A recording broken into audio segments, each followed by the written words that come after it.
Bax, şeydir, əlaqə söhbət eləməyəcək. Deməli, Birinci Dünya Müharibəsi nəticəsində birləşmiş Almaniya məğlub oldu, eləmi? Almaniya məğlub oldu və hansı müqaviləni imzaladı? Versal müqaviləsini imzaladı. Versal müqaviləsinə əsasən bütün silah-sursat istehsal etməsi də qadağan oldu, hərbisizləşdirdi. Hansı zonaları? Reyn zonasını bəli, hərbisizləşdirəcəkdir. Və belə olan halda Almaniyada bilirsiniz nələr baş verəcək? Artıq narazı partiyalar, hökumətdən narazı olan partiyalar, nasist partiyalar meydana gəlməyə başlayacaq, aydındırmı? Və hökumətdə vəziyyət ümumiyyətlə Almaniyada hansı hadisədən sonra getdikcə daha da pisləşəcək? O Kil üsyanından sonra? Yox, ümumiyyətlə bu müharibənin nəticəsi Almaniya üçün bərbad olacaq. Kil üsyanını görək nə olacaq? Kil üsyanı bu narazılığın deyək ki, nəticəsi olacaq, aydındır? Hökumət narazılığın qarşısını almaq üçün bəzi tədbirlər görür. Məsələn, siyasi məhbuslara belə bir şeyi biz bəli, AXC-nin dövründə də oxumuşuq, xüsusi Cənubi Qafqaz Komitəsinin dövründə də oxumuşuq, bəli. Deməli, uşaqlar, deməli, biraz özünü, demək ki, xalqın, deməli, necə deyərik, könlünü almaq məqsədi idi, aydındırmı? Siyasi məhbuslara azadlıq verəcək, amnistiya, daha nə edəcəkdir? Deyir ki, icra edici hökumət parlamentin qarşısında məsuliyyət daşıyır. Yəni, qanunverici hakimiyyətin səlahiyyətlərini də biraz artıracaqdır, aydındırmı? Daha sonra biraz da rəğbət qazanmaq üçün dünya müharibəsi hələ bitməyib, dünya müharibəsi hələ gedişatından söhbət edir. Biraz da rəğbət qazanmaq üçün İngiltərəyə qarşı Kil limanının dənizçilərini sövq ediləcək ki, müharibəyə girsin. Güman edirdi ki, qalib gələrdisə, əhali arasında rəğbəti daha da artacaqdır. Amma başa düşmürdü ki, artıq əhali cana doyub və ona görə də o həmən dənizçilər İngiltərəyə qarşı deyil, elə hökumətin özünə qarşı çevriləcək. Və beləliklə Almaniyada nə başlayacaq? Monarxiya, İnqilab. İnqilab dediyimiz məsələ nədir? Nəticəsi çox böyük olur, çevriliş olur. Deməli, inqilabda nə tələb olunurdu? Monarxiya devrilsin və respublika yaransın, bəli. Monarxiyanın hakimiyyətinə qarşı idi. Və nəticəsi nə olacaq? Həqiqətən də monarxiya devrildi, respublika. Müharibə bitdikdən sonra mı, yoxsa gedişatında? Gedişatında, mütləq, bəli. Hələ müharibə bitməmişdir. Noyabrın 9-da artıq respublika elan olunacaq, amma rəsmi şəkildə Weimar Konstitusiyası qəbul olunandan sonra 19-cu ildə, bəli, 33-cü ilə qədər də davam edəcək, yəni Hitlerin gəlişinə qədər. Bura belə, aydın oldu hər kəsə, deməli, söhbət gedir hələ müharibə dövründən, eləmi? Amma Almaniyanın artıq vəziyyəti, yəni bərbad bir vəziyyətdədir, müharibənin sonlarına doğrudur, uduzur. Və belə bir vəziyyətdə Almaniyada nə baş verdi? Noyabr inqilabı. Şəbnin nəticəsi nə oldu Noyabr inqilabının? Monarxiya devrilir, siyasi diktatura qurulur. Əksinə diktaturaya qarşı idi. Bəli. Monarxiya nə deməkdir? Elə monarxiya tək hakimiyyətlikdə hakimiyyətin irsi yolla ötürülməsi idi. Hüquq və azadlıqlar da yəni nədir? Qısıtlı vəziyyətdir. Aydındır? Deməli, monarxiya devrildi və bəs yaxşı, müharibə nə vaxt bitdi Zeynəb? Birinci Dünya müharibəsi, konflikt sazişi. 2 gündən sonra, noyabrın 11-də müharibə bitəcək və Almaniya amma müharibənin gedişatında respublika elan olundu. İndi gələk görək, əslində indi gəlirəm Versal müqaviləsinin şərtlərinə. Hərbi xidmət ləğv olundu, baş qərargah ləğv olundu, hər bir silah-sursat istehsalı qadağan olundu. Reyn zonası silahsızlaşdırıldı, yəni oradan qoşununu çəkmək məcburiyyətində qaldı. Reyn zonası hansı dövlətlərin sərhəddidir? Fransa, Almaniyanın, bəli, oradan qoşunlarını çəkəcəkdir və belə bir halda onsuz da müharibənin vəziyyəti, yəni iqtisadi vəziyyəti ağır idi, hər bir dövlətə mənfi təsir göstərir. Bundan sonra da vəziyyət daha da gərgin olacaq. Və hökumətə təsir göstərmək məqsədi ilə bir çox partiyalar yaranacaq, aydındırmı? Və xalq da o partiyaları tutacaq. Niyə görə? Çünki o partiyalar artıq dünya dövlətlərdə meydan oxumağa başlamamışdır, yəni təməlini qoyur. Ölkə artıq bilirsən, digər dünya dövlətləri tərəfindən bu qədər təklənməyə qarşı idi, aydındır. Ona görə o partiyalar hökuməti istəmirdilər, partiyalar istəyirlər. Partiyaların verdiyi vədlərə daha çox inanırdılar. O partiyalardan birinə də rəhbərlik kimə aid idi? Əslində rəhbəri başqa idi, sonradan Hitler gələcək. Bəli, Nasional Sosialist Partiyası idi, aydındır mı? Və bunlar bu qarışıqlıqdan istifadə, kiməsə nəsə aydın deyilsə desin. Bütün bu qarışıqlıqdan istifadə edərək Hitler pivaxana qiyamı qaldıracaq. Neçənci ildə oldu? 23-də. 1923-cü ildə. Qaldırır, amma məğlub olacaq. Hətta həbsə düşəcək, 7 ay həbsdə qalacaq. Həbsdən çıxandan sonra fəaliyyətini daha da genişləndirəcək. İndi gəlirik, biz Amerikaya keçirik. Xatırlayırsınızsa biz Amerikada kimin dövründə demişdik ki, Almaniyaya barışıq imzalanacaqdır? Harding dövründə və yox, 32 yox. O Hoover'in dövrü. O Hoover'in dövrü. 20-ci illərdə Harding artıq Almaniya ilə münasibətləri normallaşdıracaq. Davos planına görə Bəli. Davos planı haqqında bu dərsdə yox, daha çox beynəlxalq münasibətlərdə ətraflı danışacaqlar 2-ci Dünya müharibəsi. Amma burada yenə o məsələyə toxunacaq. Deməli, nəyə gəlirik? Təzminat ödəməli olan dövlət özə müqavilənin ən ağır şərti bu idi. Təzminat məsələsi Almaniya olacaq. Almaniya təzminat ödəmə iqtidarında deyil. Əlbəttə, bəli. İqtidarında deyil, biraz Harding ona dəstək olur. Nə mənada? Yəni barışıq imzalanır, münasibətlər sabit. Düşmənçilik var, yoxsa bundan sonra? Yox, hələ ki düşmənçilik yoxdur. Daha Almaniyanın düşmənçilik edəcək qüvvəsi də yoxdur açığı hələ ki. Hələ proseslər gedir burada. Amma Fransa ilə Belçika sərhədli olan dövlətlərdir. Fransa bilirsiniz də, Almaniyanın şərq yoxsa qərb qonşusudur. Qərb tərəfdəndir. Belçikada düz şimalında Fransa ilə Almaniyanın arasında yuxarıda kiçik bir ərazi keçmiş Aradora. İngiltərə ilə Fransa onun uğrunda mübarizə aparırdı. Flandriya. Keçmiş bəli. Flandriya Belçika ərazisidir.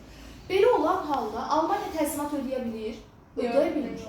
Amma Fransa ilə Belçika birləşərək 1923-cü ildə Almaniyanın çox böyük sənaye mərkəzi olan Rura qoşun yeridəcək. Və bu da Ruhr-Böhranı adlanacaq. Bunun qarşısını almaq üçün 1924-cü ildə ABŞ katibi Davos bir plan irəli sürəcək ki, Almaniyadan alınan təzminatı gecikdirəcək. Niyə görə? Çünki inflyasiya baş vermişdi, zaten yəni pul dəyərdən düşmüşdü. Həm də Almaniyaya dəstək durmaq üçün. Xatırlayırsınızsa bir söz demişdik. ABŞ Avropada güc tarazlığının qorunmasında maraqlıdır, yoxsa yox? Əlbəttə, heç bir dövlətin daha çox yuxarı qalxmasını istəmir. İndi burada Almaniyanın təklənməsi, İngiltərənin, Fransanın daha çox yuxarı qalxmasına gətirib çıxarır. Ona görə bu artıq başlayacaq Almaniyanı dəstəkləməyə. Aydındırmı? Hətta kimin dövründə, hansı ABŞ prezidentinin dövründə Almaniyadan təzminat alınması məsələsi tamamilə ləğv olunacaq. Neçənci il ayıdır? 1932-ci ildə, bəli. Aydındır? Arıcılıqda sonra nə gəlir? Sonra gəlir faşistlərin hakimiyyətə gəlməsi. Faşistlərin, baxın, biri var hakimiyyətə gəlməsi, biri də var ki, faşist diktaturasının qurulması. Hakimiyyətə gəlməsi odur ki, 32, 33 və bir də 34-cü ildə. Əvvəl Weimar Respublikası, sonra? Weimar Respublikası yarandı. Neçənci ildə? 19-cu ildə. Bəli, konstitusiya qəbul olundu. Almaniya tarixində ilk dəfə olaraq Respublika elan olunacaq. 33-cü ilə qədər də davam edəcək. İndi uşaqlar. Qızıl dövr var, 24. Qızıl dövr. Gəlin gələk bunun qızıl dövrünü biraz açaq. Weimar konstitusiyasının qızıl dövrü. Nəyə görə bu dövr qızıl dövrü adlanır? ABŞ-da kimin dövrü idi? ANC-da da prosperity dövrü idi. Hoover deyil. Kliçin dövrü. 25-29-cu illərdə Calvin Kliçin hakimiyyətidir. Burada da neçənci illərə əhatə edir? 24-29. Eyni dövr. İngiltərədə 24-29. Hə, var sözsüz ki, mən ABŞ-la müqayisə edirəm. Yəni deyirəm ki, orada da, burada da inkişaf dövrüdür. İndi gəlib baxaq, mən sizə sual verirəm. Hansı hadisə ilə İlyas desin? Hansı hadisə ilə Almaniyanın, biz bunu keçmişik, beynəlxalq münasibətlərdə xatırlayırsınızsa, hansı hadisə ilə, xatırladım ki, bilirsiniz hansı dərsin içərisində idi? Elə bilirsiniz, Washington sistemi olan dərsin içərisində idi. Sizin kitablarda sondakı dövrə Lokarno ilk addım atılır. O hadisələrdən danışıram. Hansı hadisə ilə ilk dəfə həm Sovet Rusiyasının, eyni zamanda da Almaniyanın iqtisadi blokadadan çıxması üçün ilk addım atılır? Lokarno. Yox, Lokarno deyil. Rapolla. Deməli, İtaliyada Rapolla sazişinin imzalanması ilə xatırlayırsınız onu 1922-ci ildə. 1922-ci ildə məğlub olmuşdu mu Almaniya? Bəli. Bəs Rusiya? Bəli. Qaliblər sırasında məğlub olan bir dövlət idi, çıxmışdı müharibədə. Onu təkləmişlər, Versala dəvət eləmişlər, hər hansı bir güzəşt verilmiş deyil. Almaniyada tamamilə cəzalandırılmışdı. İndi bunların iqtisadi blokadadan çıxması üçün ilk addım atılacaq. 1922-ci ildə bunları çağıracaqlar. Hara? İtaliyaya. Onların orada nə imzalanacaq? Bəli, Geniyada nə imzalanacaq? Rapolla sazişi imzalanacaq. Bəli. Bu iqtisadi müqavilədir. Hətta bizdən ki, bizi kim təmsil edirdi Sovet Rusiyasının tərkibində? Nəriman Nərimanov bəli təmsil edirdi. Növbəti bir məqam. Bunun hamısını demişik. Növbəti bir məqamda olacaq uşaqlar. 1926-cı ildə Reyn təminat paktı. Millətlər Cəmiyyətinə daxil Ay sağ ol, bəli. 25-ci ildə deməli nə baş verir? İlyas, diqqəti məndə verir.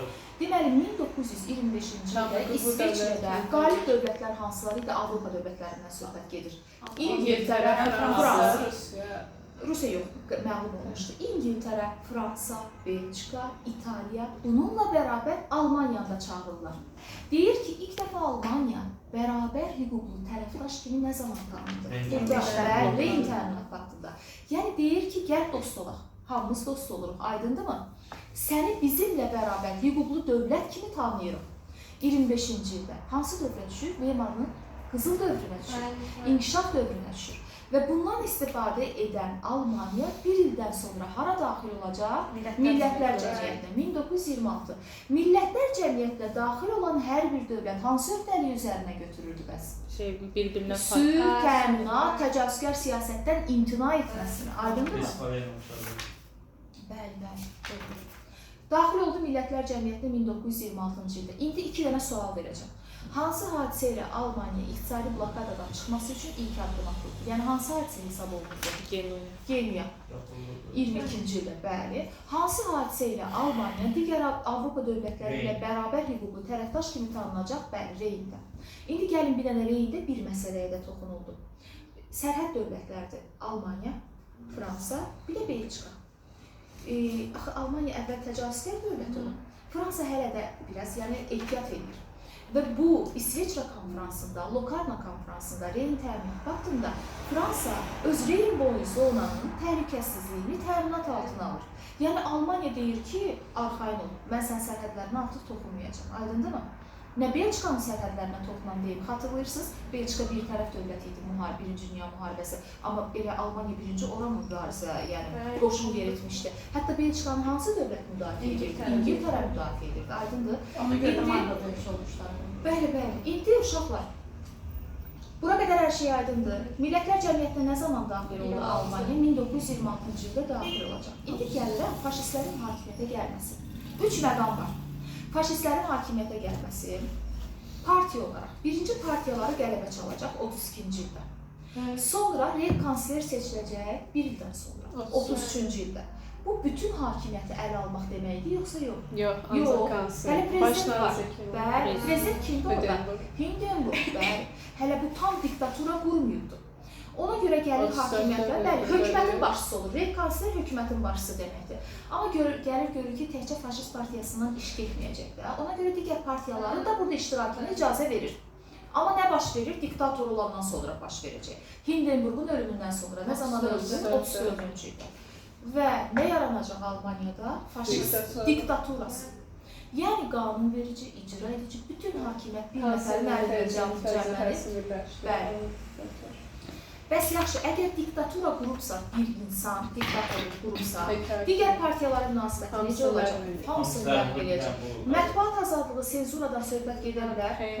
Hamısını ləğv edəcək. Və hər bir şey, hər bir azadlıq. Weimar Konstitusiyasında göstərilən bütün azadlıqlar ləğv olunur. Weimar Konstitusiyasına, Weimar Respublikasına da son qoyacaq. Və faşist diktaturası neçənci ildə yarandı Almaniyada? 1934-cü ildə. Bütün hakimiyyət ələ keçirdi. İndi gəlirik Hitlerin daxili siyasətinə, ümumiyyətlə həm daxili, həm xarici siyasətinə. Bəli.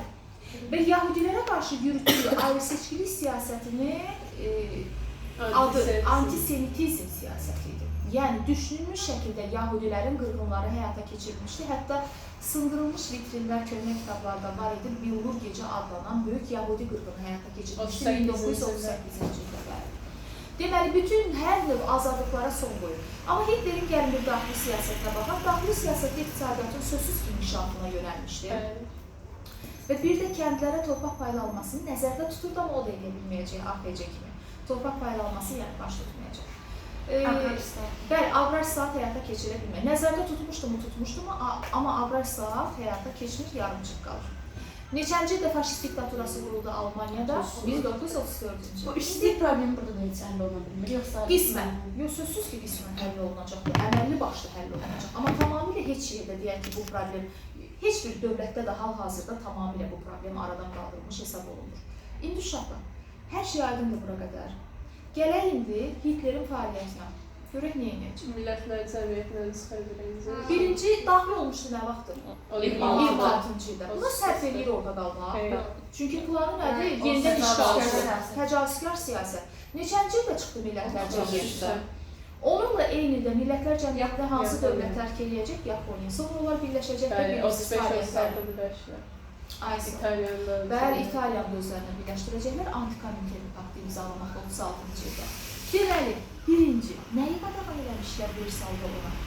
Qoşun saxlamağı. Neyniyəcək? Hərbi mükəlləfiyyəti yenidən tətbiq eləyəcək. Haranı boşaltmışdı? Reyni. Ora təzədəndən qoşun gedəcək ki, bu da Versal sisteminin iflas olması deməkdir.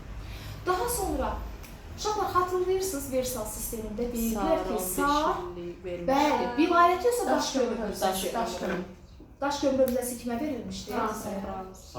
Fransaya verir, amma vilayətin özü... Vilayəti qalmışdı Millətlər Cəmiyyətinə. Eləmi? Hətta orada belə bir söhbət getmişdi ki, 15 ildən sonra indi bu səs vermə yolu ilə onu özünə birləşdirdi. Dinc yolla ha, neçənci ildə? 35-ci ildə birləşdirdi. Bütün növ silah-sursatın istehsalına çox sürətli şəkildə başlayacaq. Yəni, bəli. Ay, sağ ol. Zeynəb çox gözəl bir məqamat oxundu. Deyir, elə ona görə işsizlik azalır. Bəli. Yəni, əhali hara cəlb olunacaq? Həmən silah-sursat istehsal edən fabriklərə, zavodlara. Aydındır mı? Yəni, işsizlik tamamilə olmasa da xeyli azalacaqdır. Aydındır. Deməli, 1933-cü ildə çıxdı Millətlər Cəmiyyətinə. Versal sisteminin bütün qərarlarında hamısını yavaş-yavaş pozmağa başlayır. Amma eləyəcəyi bir məsələ Weimarın iflasa uğramasına nöqtə qoyacaq. O da Reyn zonasına qoşun yeritməsi. Neçənci ildə olacaq? 35-ci ildə Reyn zonasına qoşun yeritəcək. Aydındır. Daha sonra gəlirik nəyə? İndi artıq başlayır təcavüzkar siyasətə.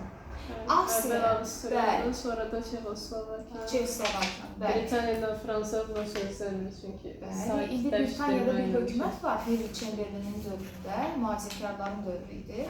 Onda gələcək, bəli, sakitləşdirmə siyasəti həyata keçirirdi ki, onlarda nüfuzdan salacaq onların yürütdüyü bu siyasət. Deməli, birləşdirəcək haranı? Ən birinci birləşdirdi, Sudet, daha doğrusu, Sar vilayətini birləşdirdi. Sonra neçənci ildə Avstriyanı birləşdirəcək? 1900-cü bilmirəm, sizdə beynəlxalq münasibətlərdə gedəcək, 35-də uğursuzluq nəticələrini. Yürüş edir Avstriyanın üzərinə, Anşlüs, istəyir birləşdirsin. Avstriyanın üzərinə yürüş edəndə İtaliya buna etiraz edəcək. İngiltərə, Fransa, İtaliya və Almaniya arasında Streza konfransı keçiriləcək İtaliyada. Streza konfransında Almaniyanın Avstriyanı işğal etməsinin qarşısı alınacaq 35-də. Amma 38-ci ildə Avstriyanı özünə birləşdirməyə nail olacaq. Daha sonra 38-ci ildə bəli, Çexoslovakiyanı tamamilə yox, yalnız Sudet vilayətini və bununla da ilk dəfə Almanlar yaşamayan bir ərazini Hitler təcavüzkarlıq siyasəti yürüdərək özünə birləşdirəcək. Neçənci ildə? 38-də. Dedim, Çexoslovakiya tamamilə yoxsa bir hissəsi? Yalnız Sudet vilayəti. Bir ildən sonra 39-cu ildə Çexoslovakiyanı tamamilə özünə birləşdirəcək. Artıq yavaş-yavaş ərazilər tutmaq, bax, özünə aid olmayan ərazilərə də artıq qoşun yeridəcək. İndi Sar vilayətinin çoxsunda Almanlar yaşayır və səsvermə yolu ilə onu özünə birləşdirməsi anlaşılandır. Vaxtilə Avstriyada onun vətəni olub, bəlkə onu da birləşdirməsi anlaşılandır. Siz bilirsiniz ki, vaxtilə Almaniya, Avstriya bir yerdə olub zaten, aydındır mı? Amma Çexoslovakiya ona aid ərazi deyildi, orada Almanlar yaşamırdı və bunu işğal etməsi təcavüzkara göz yuman İngiltərə və Fransa hökumətlərini nüfuza salacaq Münhen sazişində 1938-ci ildə. Deməli, Sudet vilayəti nə vaxt özünə birləşdirəcək? 38. Tamamilə Çexoslovakiyanı 39-cu ildə birləşdirdi. Aydındır bura qədər. İndi bununla eyni qayədən iştirak edən dövlətlər var. Məsələn, İtaliya, bəli, Almaniya və Yaponiya. Gəlin baxaq bunların vəziyyətinə. Xatırlayırsınız Birinci Dünya müharibəsində. İtaliya hara keçmişdi? İtalya 15-ci Cildə, bəli, bəli, Antantaya Antantaya keçmişdi. Antantaya keçmişdi. Vəd eləmişlər ki, sənə Avropada qalibiyyətdən sonra ərazilər verəcək. Verdilər o ərazilər? Yox. İtaliya necə bir siyasət yürütməyə başlamışdı? Revanşizm. Aydındırmı? Bəli. Çünki narazı qalmışdı. Vəd edən ərazilər. İndi o kiminlə yaxınlaşacaq? Onun narazı qalan dövlətlər. Almaniya və Yaponiya. Gəlin baxaq Yaponiyanın aqibətinə. Yaponiya nədən narazı qalmışdı? Bəli. Washington konferansının 3-cü müqaviləsi var idi. Yaponiyanın harada fəaliyyəti məhdudlaşdırılmışdı? Kimdən narazı qalmışdı? ABŞ-dan, elə digər dövlətlərdən. Qisasçılıq siyasəti yürüdürdü. Bəli. Gəlib bunların siyasi maraqları toqquşur. Və onlar birinci 40-cı ildə 40-da tamamilə birləşdilər. Yəni dörtlük pakt imzalanır. Amma 36-cı ildə anti-Komintern paktı imzalanır. Hansı dövlətlər? Yaponiya ilə Almaniya arasında. Elə eyni də İtaliya da orada qoşulacaq. İndi mən dediklərimin hamısı beynəlxalq münasibətlərdə var, orada bir daha toxunacaq bunlara. Aydındır. Birinci 36-cı dövlətlər birləşəcək. Yox. Almaniya ilə Yaponiya anti-Komintern paktı imzalayacaq. İtaliya da ora daxil olacaq. Faşistlər gəlib, orada da hakimiyyətdədir. İtaliyada. Burada da. Sonra məsələn İspaniyada daxil olacaq. Orada da faşistlər hakimiyyətdədir. Yəni faşistlər bir qurum quracaq. Və 1940-cı ildə bu üç dövlət birləşəcək. Bəli, Polad paktı imzalayacaq. O İspaniyada qoşulacaq. Bəli, sonradan Polad paktına da qoşulacaq. Bəli. Bax, anti-Komintern paktı 36-dadır. Polad paktı isə 40-cı ildədir. Artıq hansı müharibəyə gedirik? İkinci Dünya müharibəsi. Aydındırmı? Bəli. Hitler dediyini elədi. O boyda çökmüş bir dövləti qalxızlayağa və yenə də Birinci Dünya müharibəsi ərəfəsində nə idisə, indi də elə olacaq. Orada Şrifter planı var idi, xatırlayırıq 1905-ci. Burada da olacaq, indi sürətli müharibə planı. Stop edə bilərsən. Stop.